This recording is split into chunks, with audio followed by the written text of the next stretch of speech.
Artificial intelligence is everywhere. Headlines promise it will make work faster, easier, smarter. Companies celebrate efficiency gains. Investors cheer automation as a path to higher margins. Productivity is surging. Profits are rising. On the surface, it looks like a win for everyone. But beneath that surface, a quieter question is emerging, one that few people are talking about. If machines are doing more of the work, who is paying the price? Because every technological shift has a cost, not just in dollars, but in human time, opportunity, and stability. When AI handles tasks once performed by humans, it doesn't just replace labor.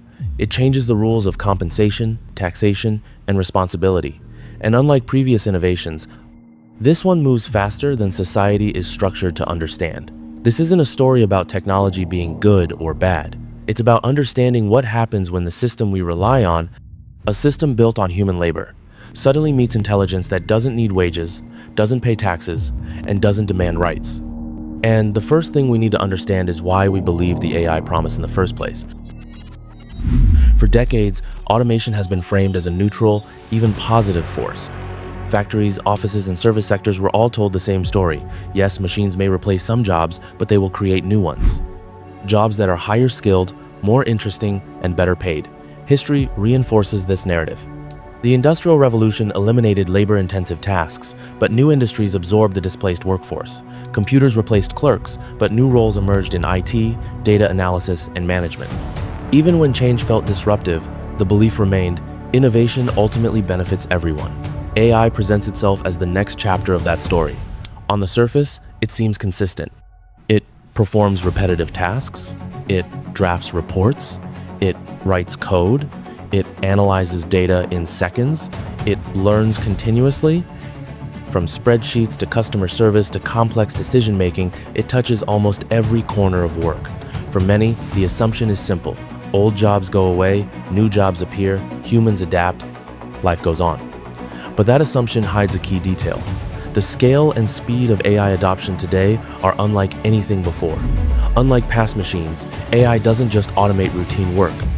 It automates knowledge work. It compresses years of labor into minutes. Decisions that once required dozens of employees can now be made with a fraction of the effort, and it can scale globally without hiring. The psychology behind this promise is powerful.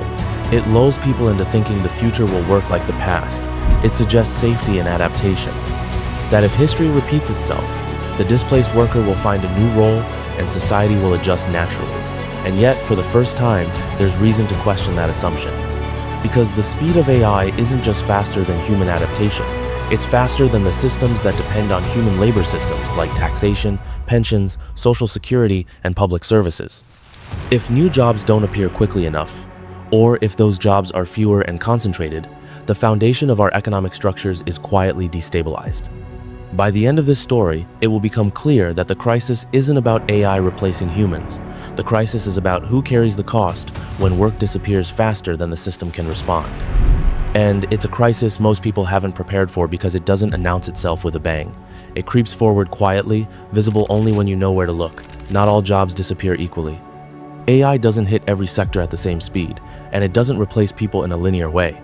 The first to go are roles that involve repetitive, predictable tasks, administrative assistants, data entry clerks, and basic reporting jobs. These roles are highly visible because the changes happen quickly and are easy to measure, but the impact doesn't stop there. The next wave moves into mid-skill work analysts, accountants, and even certain programming positions. Tasks that once required careful human judgment can now be completed faster and more accurately by AI systems. What's striking is the speed. Weeks or months of AI training can replace years of human labor. And yet, there's a common misconception. New jobs will automatically appear to absorb the displaced workforce. That's what happened during prior technological revolutions. But AI is different in scale and scope. New positions require advanced skills, often in technology or highly specialized areas. Most displaced workers don't have the time or resources to transition immediately. The result is a mismatch between the pace of displacement and the pace of adaptation. This is where the tension builds. Humans adapt slowly, training programs lag, governments implement policy after the fact. By the time a new job emerges, the worker may have been out of the labor market for months, sometimes years. White-collar jobs aren't immune. AI doesn't only affect low-skilled positions. It's increasingly capable of performing tasks that once required judgment, decision-making, and even creative input. Legal research, financial analysis, coding, and content creation, all areas where people assumed human touch was irreplaceable, are being automated at surprising speed. What makes this dangerous isn't simply unemployment. It's the invisible cost of lost opportunity. Income disappears faster than people can replace it, skills become obsolete quicker than they can be retrained, and the system built to tax human labor starts to feel the strain, all without immediate public awareness. The result is a quiet but profound shift. Displacement happens faster than adaptation, and the economic ecosystem struggles to absorb the shock. People feel secure because AI is framed as progress. They see headlines about new technologies, but they don't always see the hidden lag between job loss and job creation. The key lesson here is that speed matters. Automation that compresses decades of work into months doesn't wait for human institutions, policies, or social safety nets to catch up. Most people think about AI in terms of efficiency and productivity. Fewer workers, faster output, higher profits. But what rarely gets mentioned is the tax angle, the quiet way that reduced human labor affects government revenue, public services, and economic balance. Governments depend heavily on income taxes. Every paycheck contributes not just to the individual, but to the collective infrastructure: schools, hospitals, roads, pensions, and social safety nets. When AI replaces humans, those paychecks disappear, and so does the associated tax revenue. Unlike human workers, AI doesn't pay income tax.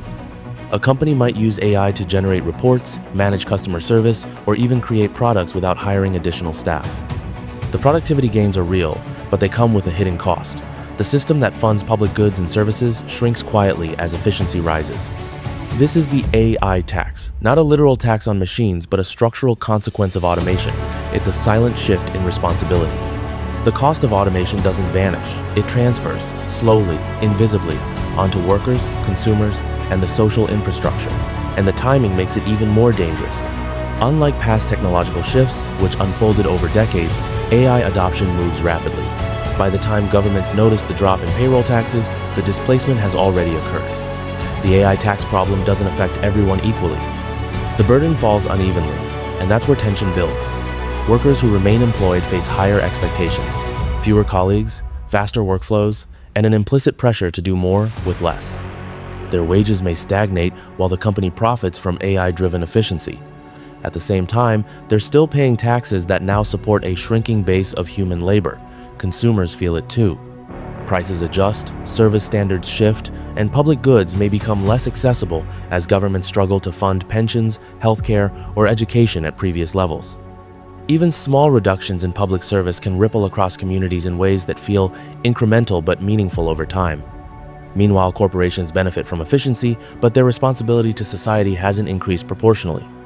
The system becomes lopsided. Value creation accelerates, but the human and social systems that sustain fairness lag behind. The AI tax and job crisis isn't about machines taking our jobs.